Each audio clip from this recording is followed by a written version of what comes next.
Morning there, peeps. This is the start of a new series. I'm going to be looking at the main transfers in each week and giving my view on whether I think they're good or bad. It's just not a reflection of what the top managers are doing.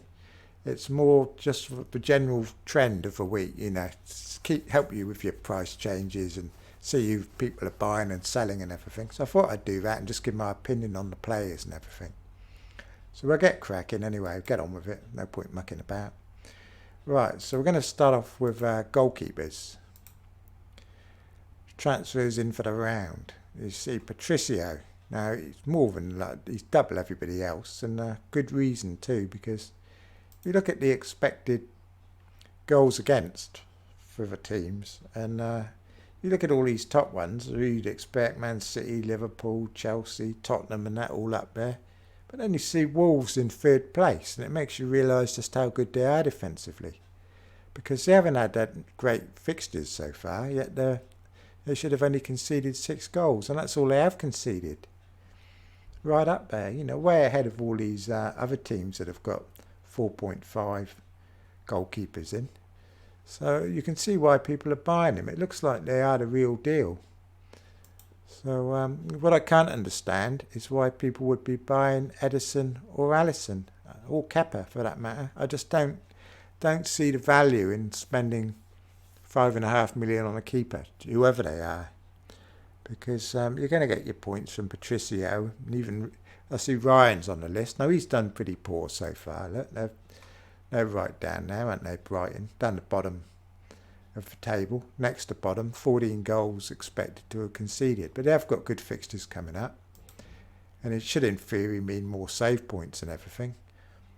But I don't think you can look past Fabianski at the moment. Not Fabianski, Patricio, although Fabianski could be another option. But that's basically all it tells you about that. We'll have a look and see who people are taking out. It's always good for a laugh. Well, saying people are buying Edison, just as many people are. Peeps, I'm hopeless. Let's have a look. Click on the right button this time. They're all taking out De Gea. I mean, this shows the strategy of buying these expensive players is risky, even though he was pretty much a lock last season, wasn't he? You can't guarantee that one season's going to be the same as the next. So if you spend all this money on a keeper, you're taking a risk. You see Pickford's being so... I mean, he's been pretty poor too, hasn't he? So you're better off just sticking with the cheap ones, because you just cannot tell, which ones are going to be getting the points. So why spend money and tie up money that you don't need to? Alright, peeps, that's a little lesson there. So we'll go on to the defence now. I think you all know all this already, don't you, most of you? Some people might not, We're all at different stages of development, aren't we, in the game? Right, so transfers in. Doherty's absolutely killing it. Look, 300,000. I mean, that's huge, isn't it? And when I showed you those stats just now on Understat, great site, by the way, well done, lads. And you can see that Wolves do look like the real deal. And he's actually quite attacking as well, this Doherty. I mean, he's the real deal as well, So I can totally understand why people are getting him, even after they've missed 2 balls. I think I've had about 30 odd points in the last 2 weeks out of him. It's been incredible. Now, Trippier, I can't understand people buying Trippier. I really can't, He was a good little buy before the Cardiff and the other game that they had, whoever it was against, I've forgotten.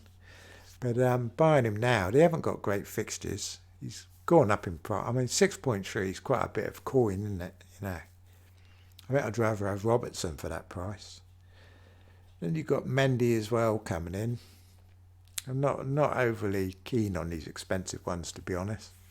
Alexander-Arnold interests me, but mainly because he plays chess, although he's pretty rubbish at it. Then we've got more Wolves ones. Few people still interested in Alonso, but not many. Not much happening there, really, peeps. I think Leicester have actually got very good fixtures coming up, but maybe that's more for next week and next. So away at Arsenal this week, so we can't expect to see them on the list for this week, can we? We're always going to see ones that have got a good fixture.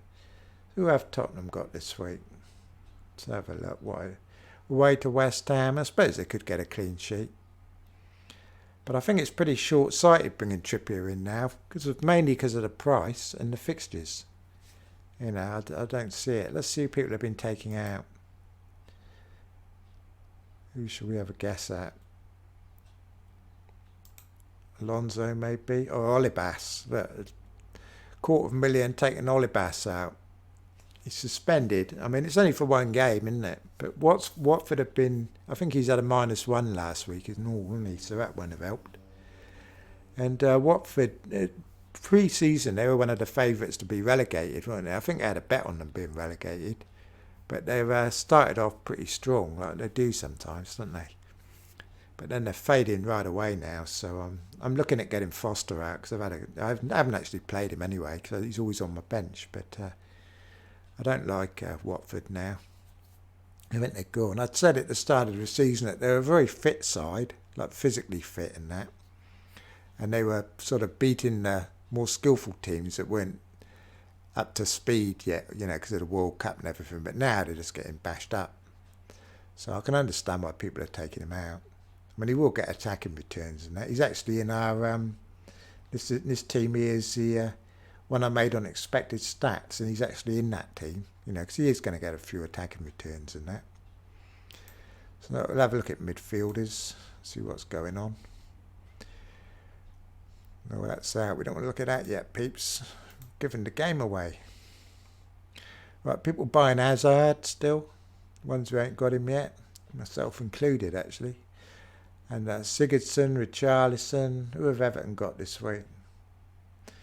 They are playing... Oh, home to Palace. Okay, so that probably explains why Everton players are coming in this week. I don't know who I'd buy, actually, out of Richarlison and Sigurdsson. I'd probably go for Richarlison because he's cheaper. But it's a pretty tough call, isn't it? I mean, you can see it's pretty evenly split there, about 120,000 each. Fraser's still coming in, although he's 6 million now. He's not the enabler he was, is he? And I think Brighton's run comes to an end in a couple of weeks. So I don't think I'd be getting him in. I wouldn't be keen unless I really needed to save money. But then again, you got Brooks at 5 million. If you need someone just for the money, then there's better options, I think, than getting in Fraser now. I mean, he was 5.5 when I got him, and he had a whole load of good fixtures, but they're drying up. So who else is coming in? Mane, that's understandable, isn't it, for Liverpool's next couple? Nobody else, really. A few like bits and pieces, very low amounts. So let's see who they're taking out. We already know now, don't we? Because they might be jumping the gun. Or a lot might have took him out anyway. Salah, not a huge amount, only 130,000. And see why... No, I can't actually see why they're taking him out, because it's a bit silly in my opinion, because look at the next two fixtures. Okay, he might be injured, I mean, but no one knows, do they? So why take him out now? It just seems pointless. I don't understand it. It's beyond my comprehension, peeps. It really is. So, and 72,000 taking Mane out. How many bought him in? Let's have a look. So 72,000 taking him out. And 43,000 bought him in. Well, that's a bit bizarre, isn't it, really? I mean, this is why people follow the top managers and not the general population, because taking him out before Huddersfield seems a bit silly to me, you know. Well, it is silly, isn't it, really? I mean, I don't know if it'd be getting instead, really. I suppose they're funding Hazard still, aren't they? That's probably what it is. But who have they got? I'm a bit not up to speed here, am I, peeps? I've had home to Man United. Well, Mourinho's going to part the bus. That probably explains why Hazard's been going on about he'd like to play for Mourinho again, isn't it? He's probably playing stupid little mind games because they're playing each other this week. Right, let's go to the forwards. Transfers in. It better not be Aubameyang. I'll be a bit upset, peeps. So I see them all buying him now. Yeah. 38,000 bringing Aubameyang. Right, Lacazette. Now, I don't know about this. Don't know at all. 9.6. Well, who are they getting rid of first? They're probably getting... Let's see who people are getting rid of, and we might give us a better idea why they're bringing, who they're bringing in. Lost the plot, boys. Where am I? Transfers out round. Zaha, Kane, Mitrovic, Firmino. And out of it, Lukaku. Well, some of these you wouldn't really want to be taking out right now, would you? I mean, you wouldn't want to be taking Mitrovic out. Or Firmino, for that matter. Why would you take Firmino out when they're playing Huddersfield and Cardiff next? People have gone off Liverpool, haven't they? It seems to me. It's like this midfielders all being taken out. Their strikers being taken out. Now, Fulham, who did they have again? Cardiff. Oh, Jesus. This is madness. It's absolutely bonkers, isn't it? People taking Mitrovic out against Cardiff. People taking Firmino out against Huddersfield. Makes zero sense. I can understand why people are taking Zaha out. That's fair enough. They've got real shocking fixtures coming up. Absolutely diabolical. West Ham's all right, but maybe not this week. Got Tottenham, haven't they? So people are taking them out. So they're taking Kane out and Firmino. And it seems that they're going for Lacazette.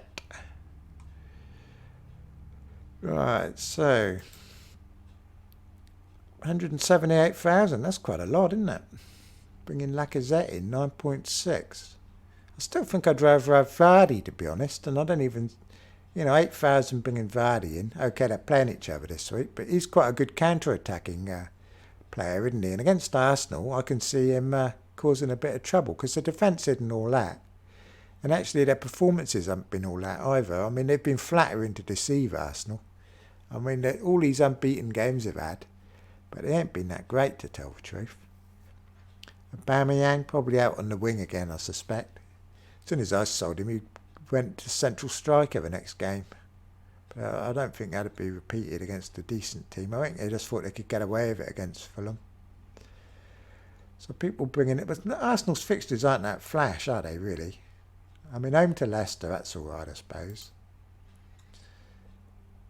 Then who have they got? Away to Palace, I suppose that's averagey, isn't it? Home to Liverpool after that.